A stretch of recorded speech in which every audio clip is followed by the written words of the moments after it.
What we've seen this week is we've received the Ukrainians at a centralised location where our NCOs meet them. We then issue them all the equipment that they'll need to conduct the 5-week training course here.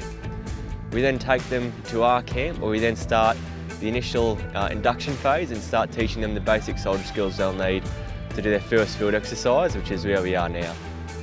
For the intro exercise, we've been teaching them stuff like how to pack their pack, set up their hutchies, and how to occupy their first platoon position out in the field environment. We then, once we've set the foundations, move on to some more complex skills and start teaching them how to do section attacks, how to do fire and movement, and the other basic infantry skills. The thing that surprised me the most about this first intro exercise and working with the Ukrainians has been how quickly they're learning and how much morale they seem to have. Even when the weather's been really terrible, they're still out doing the training, they're still smiling and laughing, and still being just good people. So the next day or so, now that we're starting to move towards the end of what they need to learn, we'll start moving into things like doing flanking section attacks and potentially moving on to platoon patrols and maybe a platoon attack. We're also giving time for the Ukrainian section commanders to take them aside and show them some skills that they've learned on the front, and also tell them some of their experiences so they know what they're likely to expect when they're out there fighting.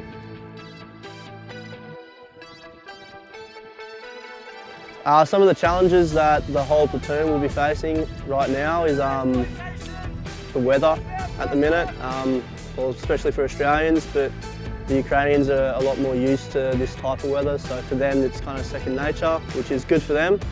But for us it's a little bit challenging out here trying to gather our wits in this freezing cold environment. So today we're out here training the recruits in just basic survival skills out in the field environment. What this means for them is they will learn how to conduct a section attack, how to use field signals, how to patrol in formations as a team, and how to conduct a basic harbour routine.